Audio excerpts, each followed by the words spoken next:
Good evening and welcome to SVG-TV News and for Wednesday, August 13th, 2025. I am Rochelle Batiste with the details. Vincentian students have been accepted to pursue studies at Monroe University campuses located in St. Lucia and New York. The announcement was made by Prime Minister Dr. Ralph Gonsalves during his face-to-face program on NBC Radio today. According to the Prime Minister, a total of 424 students had applied for the scholarship opportunity. After negotiations, he was able to secure funding to support 75 of those students. The scholarships will cover both undergraduate and graduate programs, with costs jointly borne by the government of St. Vincent and the Grenadines and Monroe University. If you're a graduate student in St. Lucia, you get $3,225 in grant from Monroe, and you get $5,000 from the government, taking care of your tuition. So there is no tuition cost for the students for these. On the New York campus, the undergraduates get $5,000 US from the government for the tuition and $3,961 from Monroe. Again, no tuition paid by the students. It's taken care of. Same thing for the graduate students. The tuition cost online mirrors that of attending the St. Lucia. Dr. Gonsalves also revealed that many of the students have opted to pursue their courses online. He noted that the recipients were selected from across the country, including the Grenadines, although the majority hail from Kingstown. The largest number of applicants came from East St. George, followed by West St. George and South Leeward. They're about the same, and Central Leeward. Of the Kingston seats, West Kingston, Central Kingston has the most applicants. North Leeward and North Windward in the same. They're in their 20s and 30s applicants. I mean, number of applicants, other constituencies. Save and except Grenadines, Northern Grenadines, there are 8 of them, and the Southern Grenadines, much smaller population, 3 of them applied, at least as far as I could. I did a check. Some of the areas of study include health, business, information technology, finance, psychology, and cybersecurity, fields that align with the nation's development goals and emerging global opportunities. The initiative is part of the government's ongoing commitment to expanding access to tertiary education and equipping Vincentians with the skills needed to thrive in a competitive global economy. And another group of students has been approved to access loans under the government student loan program. Speaking on the initiative, Prime Minister Gonsalves revealed that just over 30 students were successful in securing loans for their studies this year. Discussing the program, which was launched in 2002, Prime Minister Gonsalves noted that hundreds of Vincentians have benefited from the scheme over the years. He emphasized that the loan program continues to be carefully managed to ensure that students are not placed at a disadvantage. There are 48 persons who made applications this year. They're recommending 30-something. I don't usually, because we have to give approval on the recommendations. The professionals in the company, company headed by Stuart Haynes and people from Ministry of Education, Ministry of Finance, they'll meet the applicants and interview them too. And they study all the documentation very carefully. So when they make a recommendation, I don't really want to second guess. So all their recommendations I will say yes to, but they approve positively. But I spend a lot of time on those which they don't recommend, to see whether there's a basis to have that reverse, to help any of those.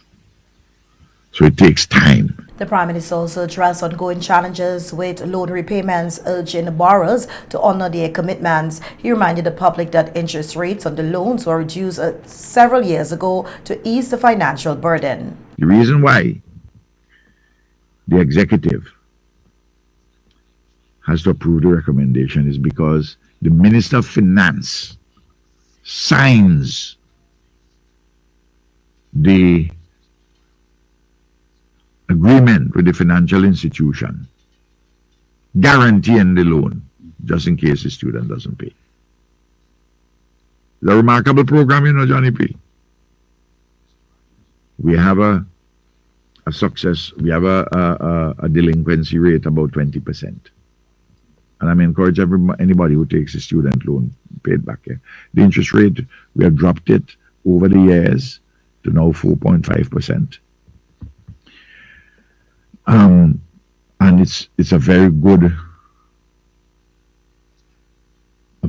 supplement and complement to the other programs that we have. The government and people of St. Vincent and the Grenadines officially welcome Her Excellency Ambassador Non-Resident Silkan Salani, Ambassador of the Republic of Turkey, to St. Vincent and the Grenadines on the occasion of a formal presentation of letter of credence to Her Excellency Dame Susan Duggan, Governor General of St. Vincent and the Grenadines, on Monday, August 11, 2025. In news release tells, during her official visit, Her Excellency Salin engaged in a series of courtesy calls designed to strengthen the bonds of friendship and cooperation between the two nations. These engagements included a joint courtesy call with Prime Minister Dr. Ralph Gonsalves and Minister of Foreign Affairs, Foreign Trade and Consumer Affairs, Frederick Stevenson. She also paid a courtesy call on Sabota Caesar, Minister of Agriculture, Forestry, Fisheries, Rural Transformation, Industry and Labour, and met with the leader of the opposition, Dr. Godwin Friday.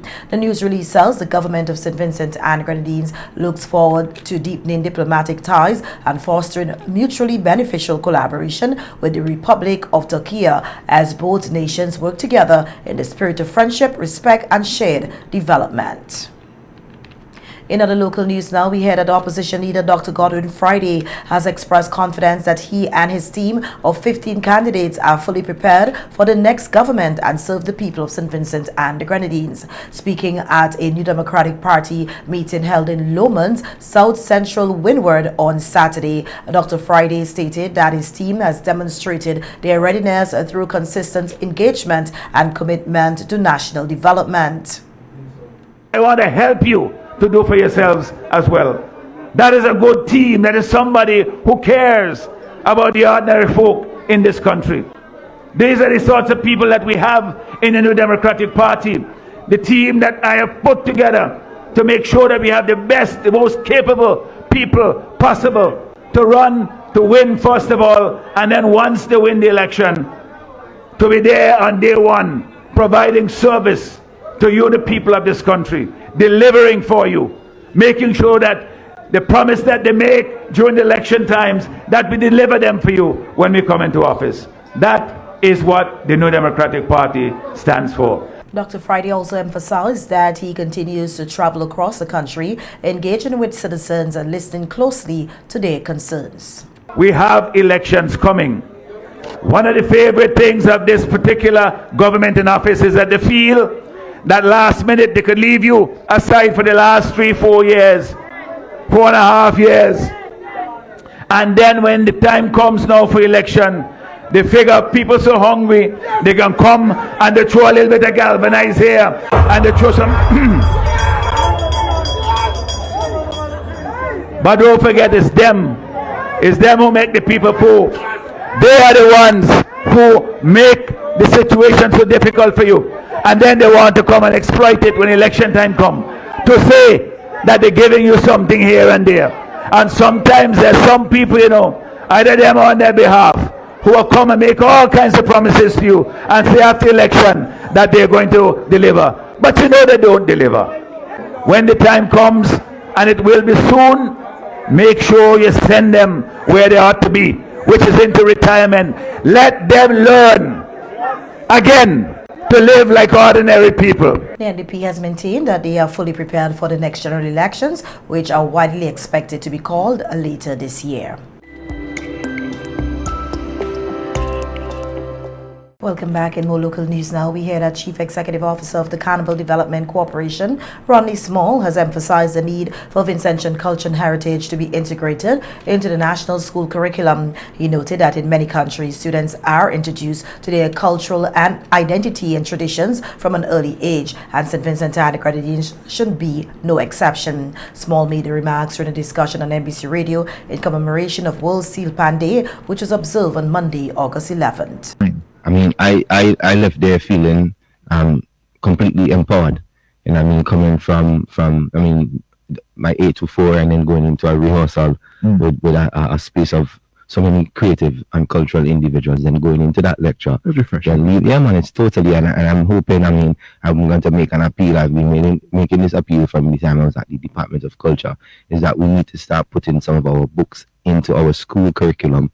I mean, I don't know how we can get that done. But I remember when Mr. Jimmy Prince was the Minister of Education, I personally wrote and said that, we need to try to see how we can utilize some of our books in the history classes, in the social media. Small further highlighted that several books have already been published on the history and cultural development of St. Vincent and the Grenadines, which could be effectively used in schools to teach children about the nation's past. So I think at some point in time, we need to move these publications, these drafts, these books, these manuscripts, whatever you want to call it, into our school system, because we also have Mr. Doc Adam, may his soul rest in peace. He has about 11 to 13 books on St. Vincent and the Grenadines. I was currently reading one on the botanical gardens written by him.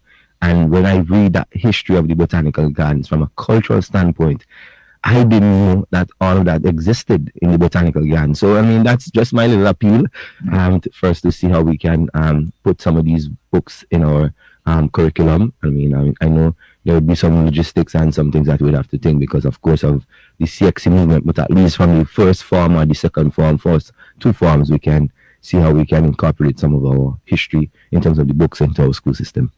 The call comes as cultural advocates continue to push for great investment in arts and heritage, especially among the nation's youth.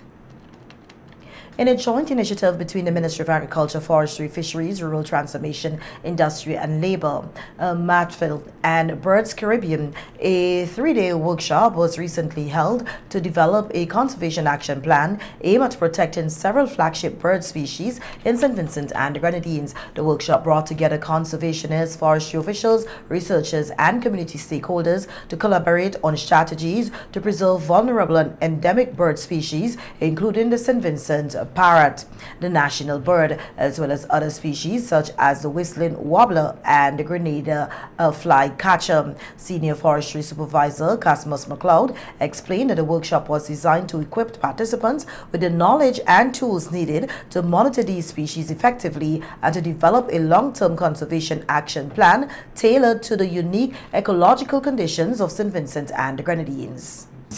We have a cadre of officers who are attending the workshop, 5 of whom recently benefited from a trip to Puerto Rico, where they would have learned about telemetry operations, where you tag parrots in the wild so you can basically track their movement to see the dynamics of the species in terms of population dynamics, etc. So coming out of this important workshop, we should be equipped with a number of tools in terms of monitoring and surveying aspects when it comes to our wildlife species, because in order to manage these species effectively and efficiently, we need to know how they operate in terms of what environment they operate in terms of their food sources, how they are impacting by Birds Caribbean, the largest regional non-profit dedicated to the conservation of Caribbean birds and their habitats, facilitated technical support and shared expertise based on similar conservation efforts across the region. The event also saw participation from key government officials, including Permanent Secretary in the Ministry of Agriculture, Cuthbert Knights, who emphasized the cultural and ecological significance of the country's bird species. They are intricately woven into our ecological fabric of this our beloved island, which we call our home and Hairuna.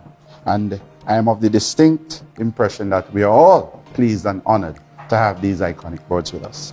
Now, as we all know, the eruption of the last of the outcomes of the workshop will feed into a national strategy to address threats such as habitat loss, climate change, and invasive species along, all of which pose ongoing risks to the survival of local bird population.